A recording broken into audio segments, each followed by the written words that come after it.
Mesdames et messieurs, bonjour. Je m'appelle donc Abdourahmane Traoré, étudiant en 3e année de licence professionnelle en management et économie du numérique.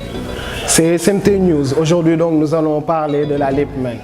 La LIPMEN qui est une formation qui a été lancée par le SMT pour être en phase avec le système LMD qu'impose le CAMES.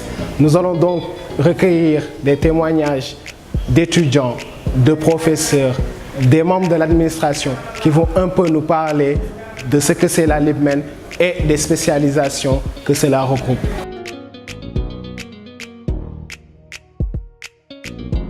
Donc, je vous remercie, M. Traoré. Je remercie également tous vos camarades de classe et de promotion. Donc, pour parler de la formation LIPMEN, ce qu'il convient tout juste d'abord de rappeler, c'est que c'est une formation qui se situe en droite ligne des filières de formation que le SMT a lancées depuis 1981, la date de sa création, dans le domaine du management. Parce qu'en fait, il faut savoir que le SMT, c'est certes une formation télécom technique, mais dès le début, le SMT a mis en place des filières sur le management, le business, le marketing, etc. À l'époque, c'était la filière de diplôme de technicien supérieur. Donc, avec les mutations sur le système LMD, donc, et surtout au changement de l'environnement, l'avènement du numérique et du digital, c'est ça globalement qui ont justifié la mise en place de cette filière-là, qui se situe, comme je l'ai dit, en droite ligne des formations de management que le SMT a initiées, aussi bien en DTS qu'en cycle d'ingénieur et même en master 2 cours du soir. Mais on y a ajouté une couche supplémentaire, c'est qu'on l'a réadapté à l'environnement du numérique aujourd'hui. Donc c'est une filière qui est décidément résolument orientée sur le management et le digital. Et aujourd'hui, nous avons parachevé ce processus-là parce qu'on a mis en place également un master en transformation digitale, donc qui va adresser dans des cycles beaucoup plus professionnalisés et beaucoup plus poussés cette filière-là de LIPMEN.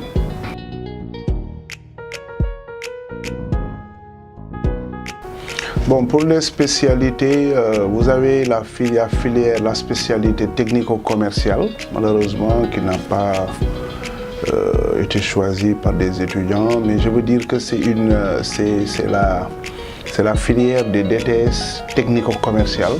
Donc l'objectif, c'était de former des vendeurs qui font de la vente, des actions promotionnelles dans le domaine des TIC et des numériques.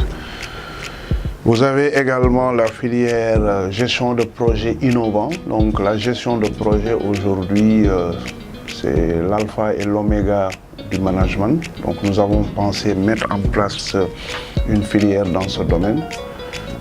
Et puis nous avons aussi le marketing digital qui aujourd'hui répond à une véritable préoccupation, mais que nous voyons dans un niveau de licence. Nous ne voyons pas le marketing digital au niveau de cycle master. Il faut des choses beaucoup plus poussées que ça. Et enfin, vous avez la filière économie numérique, donc qui répond justement aux préoccupations économiques, microéconomie, macroéconomique, de tout ce qui concerne l'environnement des TIC. Donc voilà les 4 filières et les raisons qui ont guidé à leur création. Mais il va sans dire qu'il va falloir faire le bilan un jour. Si on se rend compte qu'au bout de 2 promotions, il y a certaines spécialités qui ne trouvent pas d'étudiants, il va falloir soit les réformer, soit simplement les supprimer. Voilà, donc parce que aussi, c'est les réalités, les demandes du marché qui guident le choix des diplômes, etc. Voilà. Bonjour, je me nomme Mame Diarra Sy, spécialiste en économie numérique. D'abord, je vais vous donner la définition de l'économie numérique en bref. C'est la nouvelle économie, c'est-à-dire c'est l'ensemble des activités économiques interdépendantes qui œuvrent ensemble pour créer de la valeur à travers le numérique. Là, on est en train de faire un cours sur la tarification de l'économie numérique. On a aussi des cours comme le développement de l'économie numérique,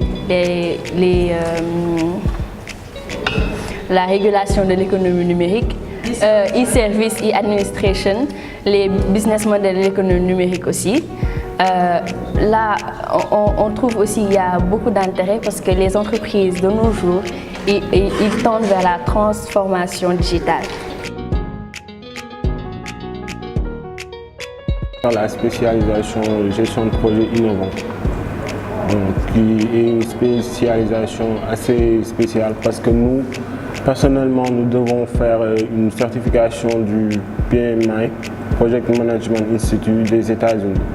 C'est ce qui va valider notre diplôme.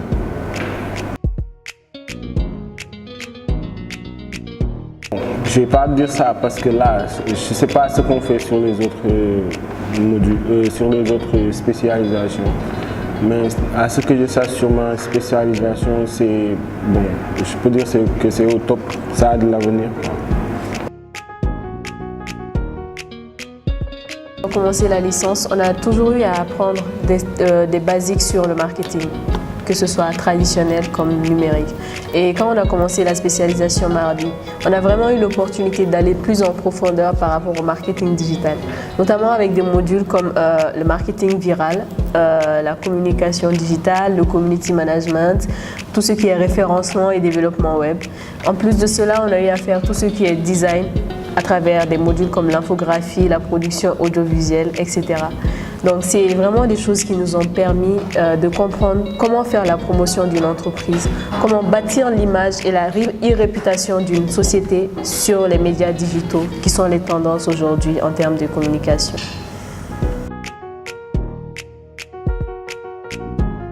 En marketing digital, on fait le développement web et le référencement. Aujourd'hui, vous n'êtes pas sans savoir que les applications mobiles et les plateformes web que nous utilisons, ça ne descend pas du ciel. Ce sont des programmeurs, des développeurs qui sont derrière, qui essaient de coder ces applications.